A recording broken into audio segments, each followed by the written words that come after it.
Terry, welcome to the set of Pawns. I love it. I love it. Little Alice in Wonderland for you here. Sure. It's an honor to have you here, and you have such an incredible journey, an incredible story. Can you tell me how you came to be in the Berkshires? When did you first come here? I came to the Berkshires for the first time when I was about 2 years old. My parents were teaching at a school in New Hampshire where I was born, and they got an offer to teach at a school in Lenox called the Windsor Mountain School. Yes, because I understand that your grandfather on your mother's side played the sousaphone in John Philip Sousa's band. Yes, So he you've did. got it in your bloodline. I do. You've had it in your bloodline for Yeah. a really long time. That was during World War II.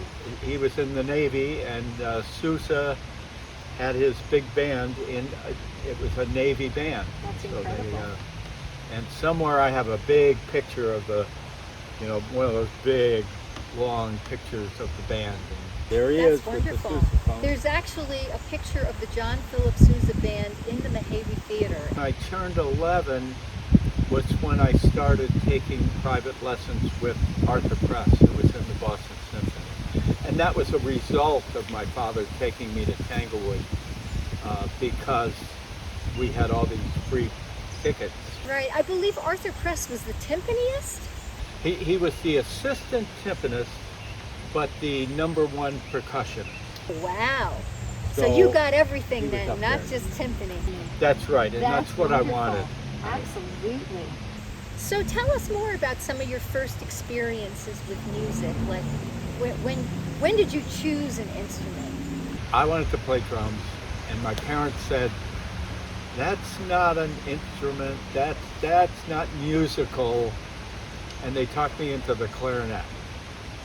So at about 9 years old, I got a clarinet. I was taking lessons, and I was in the band, and we went and played at the World's Fair In New York New City? York, How at Shea exciting. Stadium. That's incredible. I was there because You were my there? father worked for Sinclair and Huh. I got to hang out with the Green Dinosaur. Oh, cool. Wonderful, but you actually got to play at the World's Fair. So it took 3 years of playing the clarinet for me to convince my parents that I was a drummer. And I did that by playing really badly on the clarinet and also banging on every pot and pan. I love And it. they finally gave up. I love it. I love it. So when did they finally acquiesce and let you start doing the drums? I think it was when I was around 11, and I'd been going backstage a lot at Tanglewood with my dad. They tried doing, they did The Who with, I think, Jethro Tull and maybe Jefferson Airplane. So that They was put one of together- the first ones. Yeah, Around what year would you say? Just ballpark what year would you say? I'm gonna guess early 70s. Yeah, that sounds realistic, yeah. So I would sneak my way backstage, and back then in those days, security was very different. Concert security, there wasn't any. Nobody in their right mind was going to walk backstage if they weren't supposed to. So I did. And I actually got to unpack Keith Moon's drums because I was there during the afternoon. That's They knew I was a incredible. drummer, so I just took them out of the boxes. Wow. And they were mangled because he was very hard on them. He was mangled too, Yes. but he didn't come along while you No, were no, doing no, no, that. no. It was Wow. just the middle of the afternoon. How exciting. And then another one the same summer was a Joni Mitchell concert. And she had Tim Hardin was the opening act. And I thought his set was great. I went out and bought his records. And it was fun being backstage during Joni Mitchell's set because, and I knew so little about music in those days, but apparently she has all these tunings of her guitar. Open tunings, yes. They're open tunings, and she had a bunch of guitars all tuned differently. So it was kind of a nightmare. And she would play a song, they would run the guitar backstage, and I'd be standing there, and she had a man in a suit, in a tuxedo, who stood there. He had perfect pitch, and he would retune the guitars and then send them back out so that she didn't have to deal with it. Because back in those days, they didn't have tuning machines or anything. That's amazing. You needed somebody with a great ear. I have followed in her tradition with that. When I do a gig myself, I'll bring 4 guitars, and they're all tuned differently. So many of them are her open tunings as well. So that's a funny story. So can you tell us about your experience with meeting Carly Simon? Well, that came a few years later when I went to a summer camp. It was an overnight camp in Stockbridge called Indian Hill. So when I went to that camp, one of the counselors was Carly Simon. She was a camp counselor. She was a camp counselor. She had not met James Taylor at that point. She had just come up here for the summer. She was basically a New York person, and she had a singing group with 2 of her sisters called the Simon Sisters. They had put out a couple of records, but hadn't really had hits or anything. So did she ask you to be her drummer? Well, not in so many words. I mean, the first summer she was there, I played with her in just an ensemble kind of thing, and got to know her better. And then the second summer, she wasn't actually a full-time counselor at the camp that summer. She was just coming in for a couple of weeks. I forget what they call it, but there's a term for that. And while she was there that second time, I had actually graduated from the camp too, and I was working at the theater.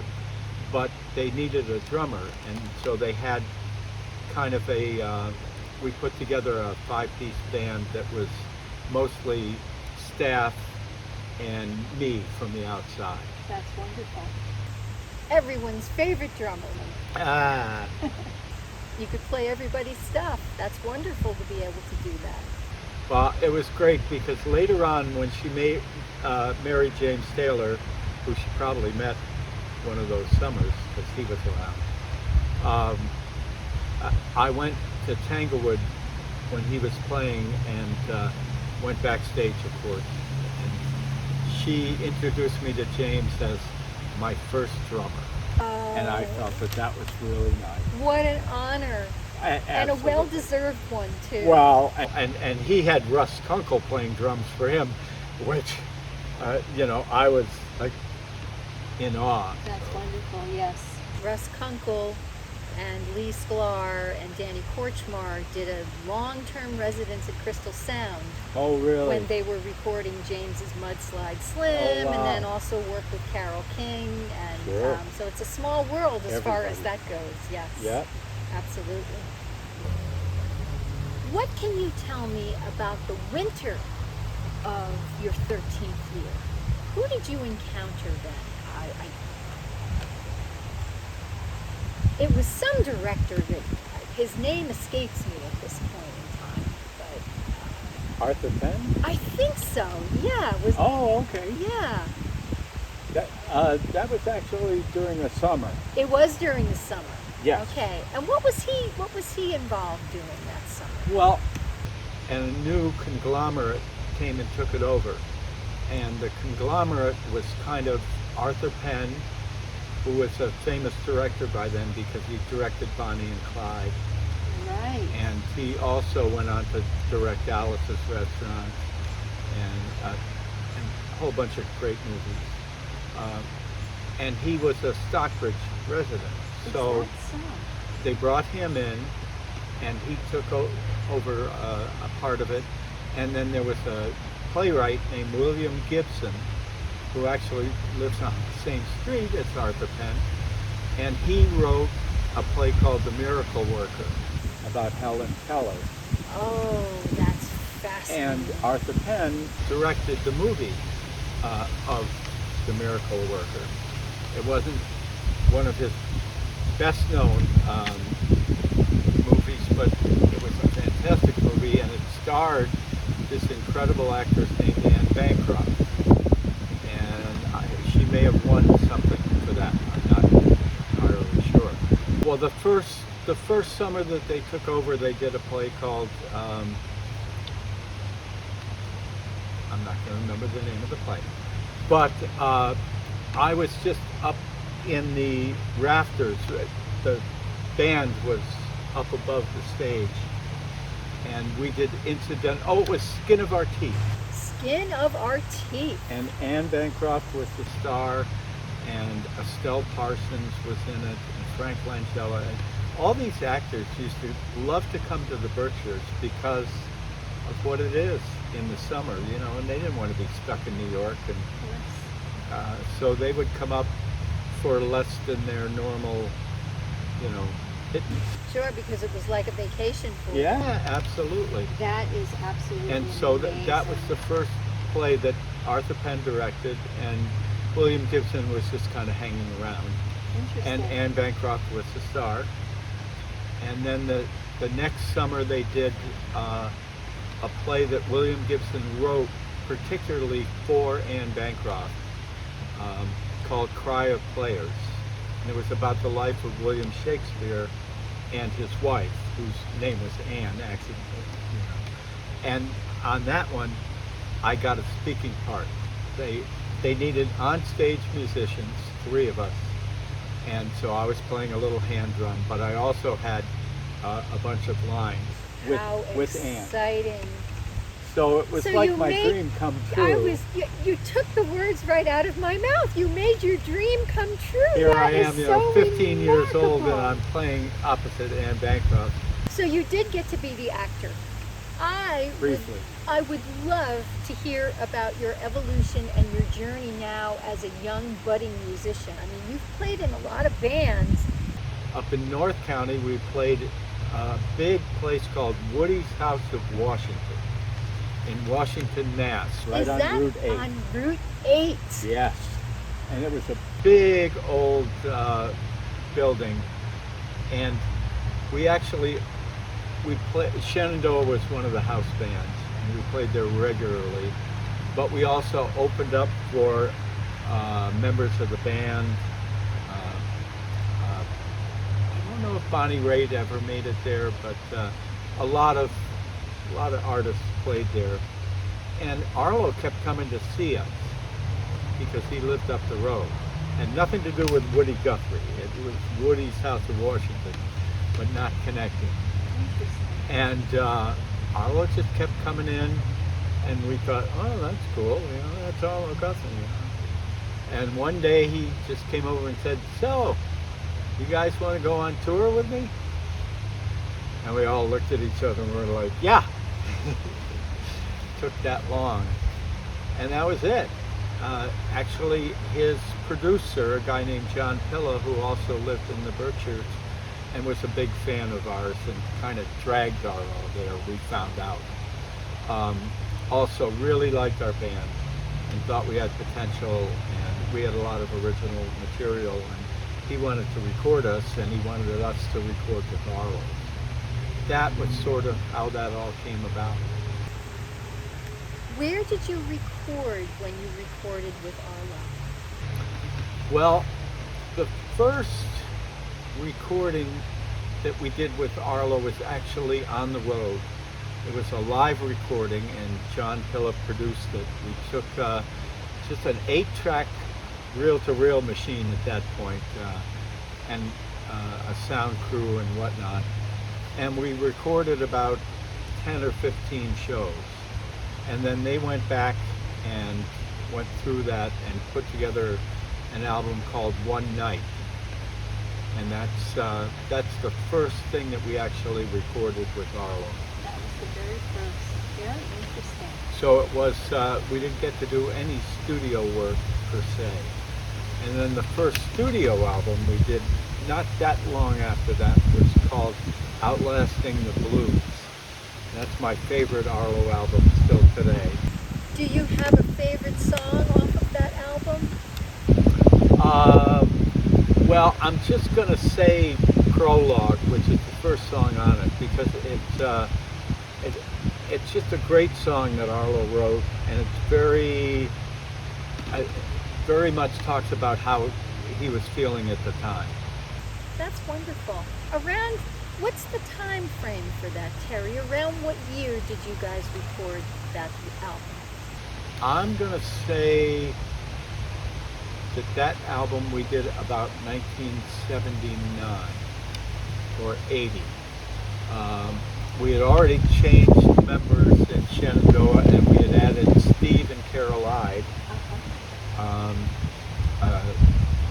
who added so much to the vocals and everything. Shenandoah was always a heavy vocal band.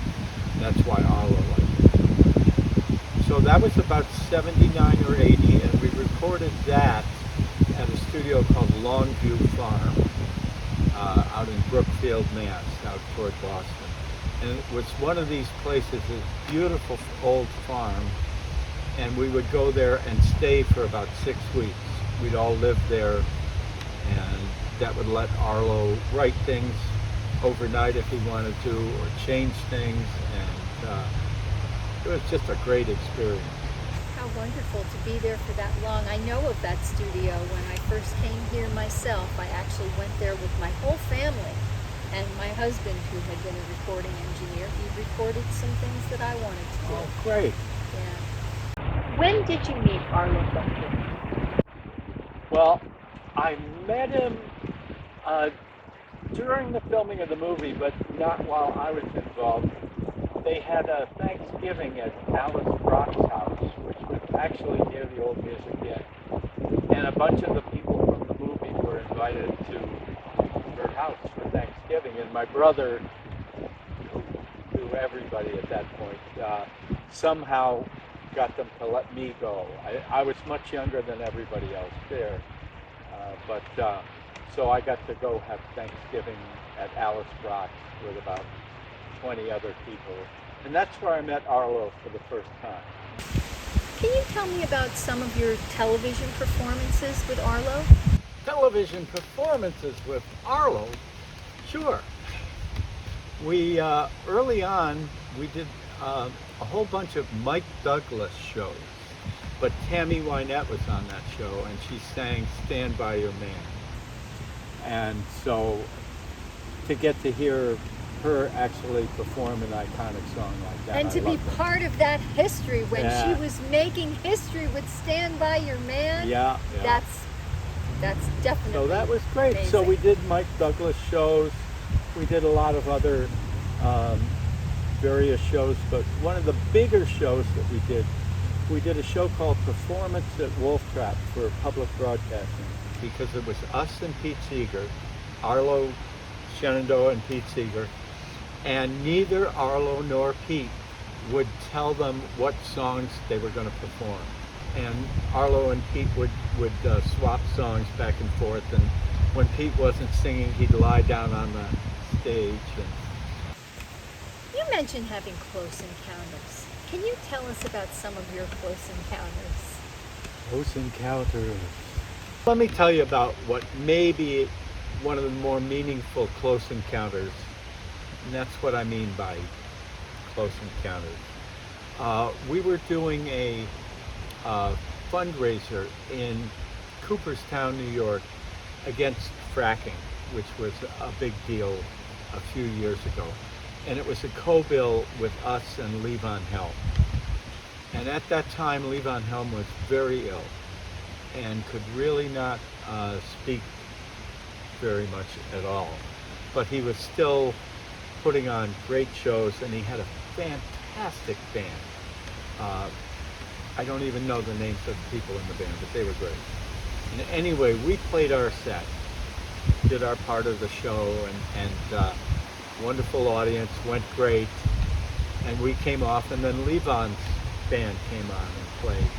And we were just, me and Arlo and the rest of our band, we're just standing there watching in awe. And he actually went up and sang a few of the iconic songs that people wanted to hear. But he still was really hurting. What do you remember him singing? Just the things off the band. Did he sing The Wait? Well, Sort of. I'm getting to that. I'm getting to that. So he did his whole set. They come off. The crowd goes bananas. So he's going on to do one more encore song. And it had been prearranged that Arlo was going to go out and a couple of other people from the band, the Burns sisters, who were with us on that tour, were going to go out and do the last song, whatever it was.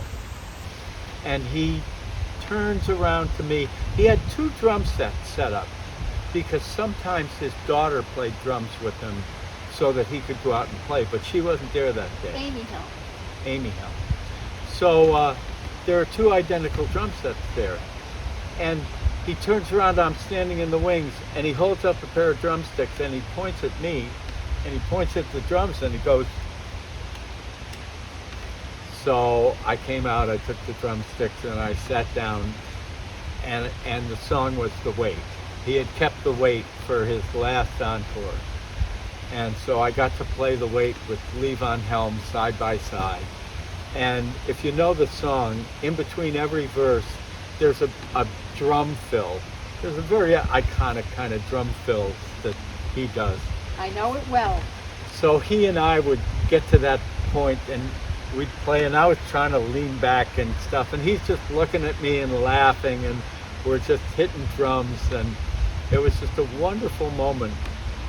And we played the song, crowd goes bananas, of course, you know, for him.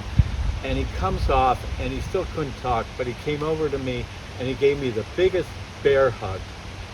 And he just nodded and smiled. And the next morning at breakfast, Arlo said to me, we were just sitting there, and he said, you know, when you were playing that song, I looked over at you, and you were 10 feet off that drum set. You were just floating in the air. You were so high. And I said, that's exactly right. It was an out-of-body experience like I've never encountered before. But that was of drumming moments, that was the biggest drumming moment of my life. I feel like you just gave me an out-of-body experience hearing about that. That is remarkable.